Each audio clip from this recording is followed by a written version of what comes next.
And hello again from Fox News in Washington. Any concerns President Trump has had about leaks and disloyalty inside his administration were confirmed this week by that anonymous column in the New York Times and Bob Woodward's new book. Top officials openly admit they work against presidential directives they consider dangerous. And add to that, Barack Obama back in the political spotlight, hammering President Trump in the run-up to the midterm elections.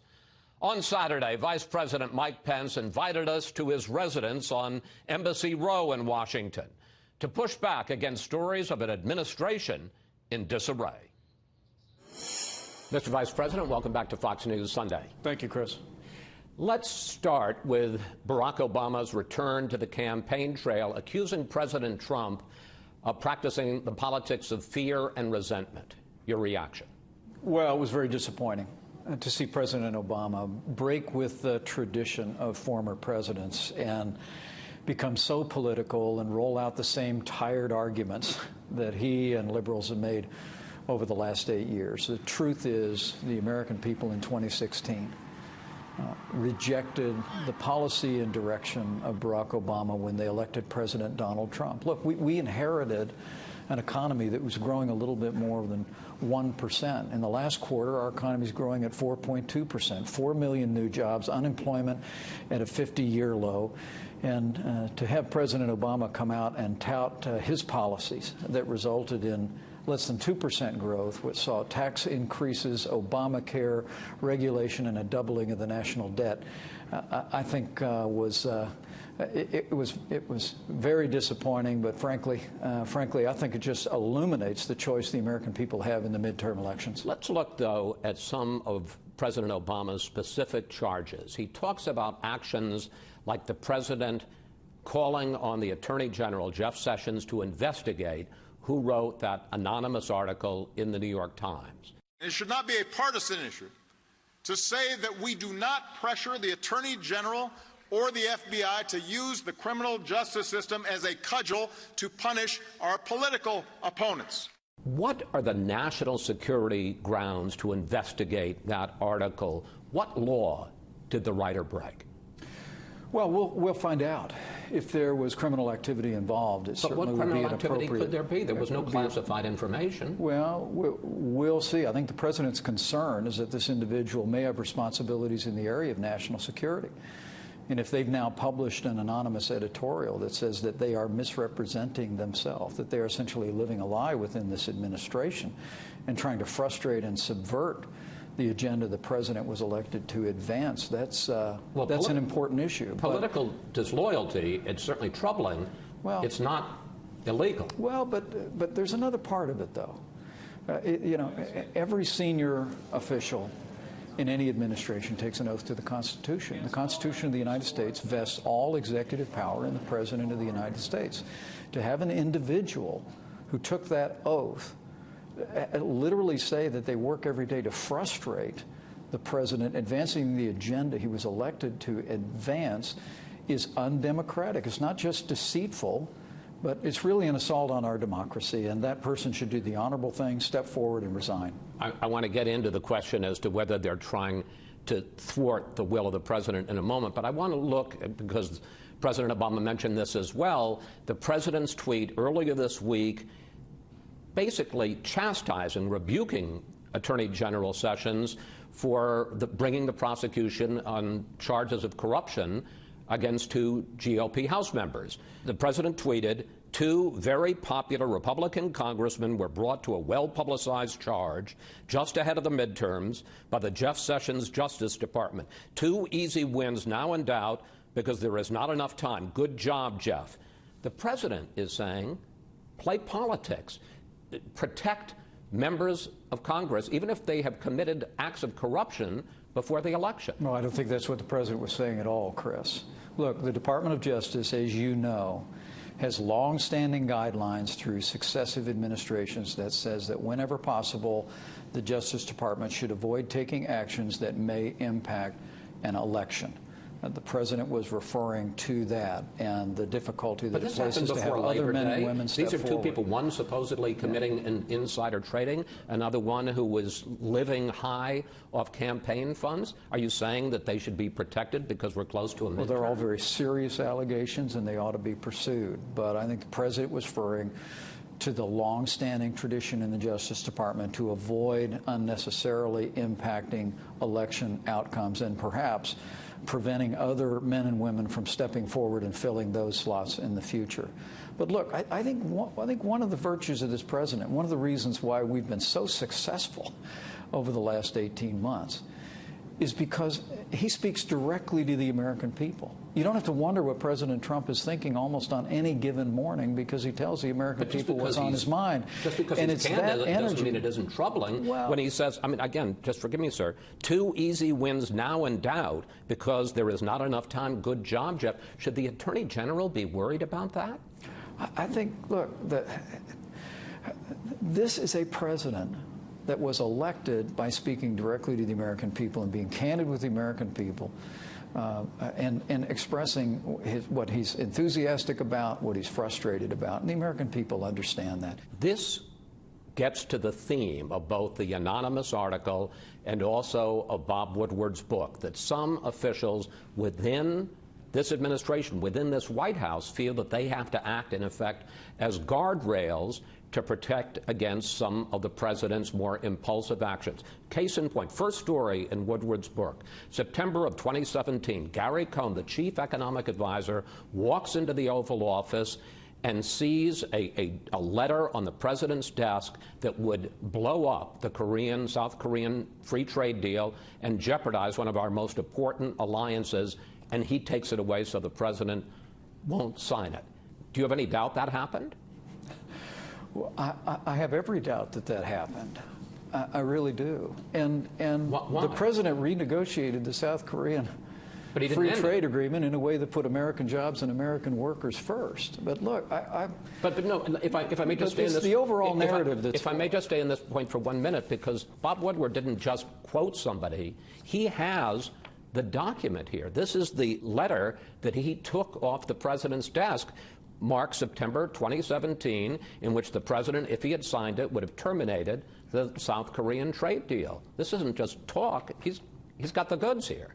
This is a president who puts people around the table, around the Resolute desk in the Oval Office, that bring him all of the options, that put on the table everything that he could be doing. He invites a vigorous debate around the desk, and then he makes a decision. That's how it really does work. And I have to tell you, this entire narrative that I get from what I've read about the book that came out and the narrative in the opinion editorial is totally foreign to me. And when the president and I are both in town, Chris, I spend about 4 hours a day with the president when we're both in Washington, D.C. every day. And what I see is a tough leader, a demanding leader, someone who gets all the options on the table, but he makes the decisions, and that's why we've made the progress. But here's what Anonymous sees. He writes in that article in the New York Times, that is why many Trump appointees have vowed to do what we can to preserve our democratic institutions while thwarting Mr. Trump's more misguided impulses until he is out of office. Woodward describes what he calls a nervous breakdown inside the Trump administration. It's absolutely absurd.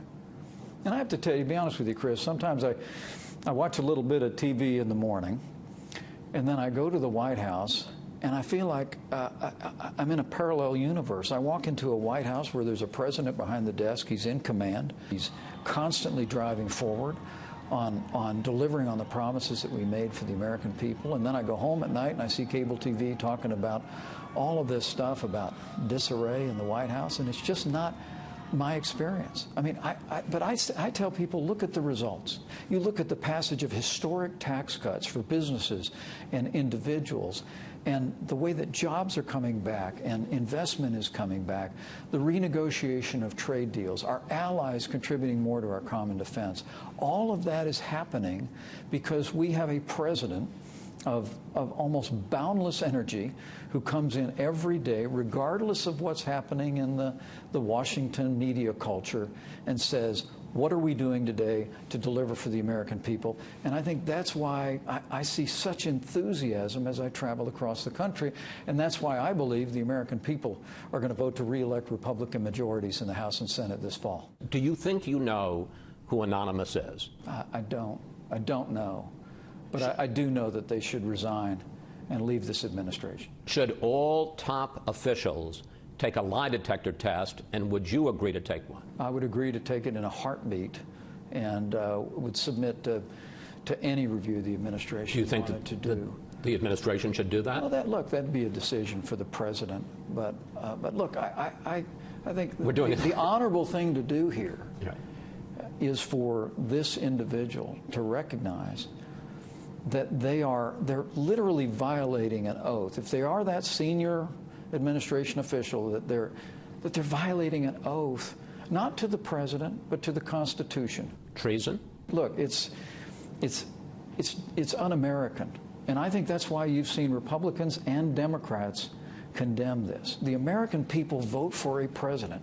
They fully expect the president to be able to surround themselves with men and women who will work with them in advancing their agenda. But to have someone who literally celebrates coming in every day to frustrate the agenda that the president and I were elected to advance, it really is an assault on our democracy, and it should be universally condemned. One of the more unusual words in the essay is lodestar, which it turns out, people have looked, is a word that you have used many times. Sure. Must again be our lodestar. With vigilance and resolve as our lodestar. It really was the lodestar. Do you think someone purposely put that in the essay to try to set you up? Yeah, I wouldn't know.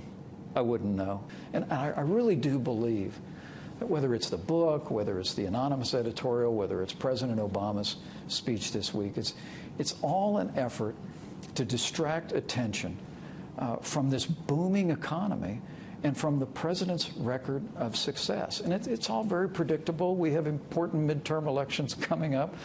I get all of that, but the American people should know President Trump and I are going to remain absolutely determined to re-elect this Republican Congress so we can continue to build on the momentum that's putting Americans back to work. What did you think of the confirmation hearings for Judge Brett Kavanaugh? What did you think of some Democrats who decided to break the rules and to release what were committee confidential documents? And how confident are you that Kavanaugh will be on the Supreme Court when it resumes in October? Judge Brett Kavanaugh distinguished himself. Many Democrats on the Senate Judiciary Committee embarrassed themselves. That's the truth of it. And what the American people saw in Judge Brett Kavanaugh is a jurist just like President Trump promised to appoint, someone of profound intellect, a judicial philosophy to interpret the laws of this country as written, interpret the Constitution as written. But they also saw in what was at times a circus in that Judiciary Committee, people shouting behind him and histrionics in the Judiciary Committee among Democrat members. You saw a judge with the temperament to make it through those 12-hour hearings with such dignity. And we have every confidence that before the Supreme Court convenes in October, Judge Brett Kavanaugh will be Justice Brett Kavanaugh. Finally, Syria. The U.S. has warned Syria, Russia, and Iran not to launch a final assault on Idlib province, home to more than 3 million people. They indicate that they intend to go ahead. Will the U.S. intervene militarily to prevent a humanitarian catastrophe there? We're watching it very closely, and we've made it very clear to the regime in Syria, to Russia, and Iran, that the United States and our allies will not tolerate the use of chemical weapons against civilians in the Idlib province. There will be swift. Let's say it's not chemical weapons. Let's say it's barrel bombs. Well, let's say it's conventional weapons. Are we going to let hundreds of thousands of people die there, sir? Well, we all know what happened in Aleppo. We're watching it all very closely. But what's different with President Trump from President Obama is this president drew a red line and enforced it on chemical weapons. President Obama drew a red line, said, you can't use chemical weapons, and then allowed Assad in Syria to go forward and victimize countless civilians. But sir, dead is dead. I understand. I take your point about the chemical weapons. I want to make it very, very clear, as a wider world is watching, is that the United States of America and our allies will take swift and decisive action against any use of chemical weapons in the Idlib province. Beyond that, I will tell you that we're watching very carefully as resources are being marshaled along the border of the Idlib province, and I'm confident it'll be a decision by the President of the United States, but I'm confident that we'll be monitoring that very, very carefully to ensure that we don't see another humanitarian catastrophe like we did before. Mr. Vice President, thank you, sir. Thank you, Chris. But even as the Vice President and I were speaking, Syrian and Russian warplanes bombed the southern edge of Idlib province.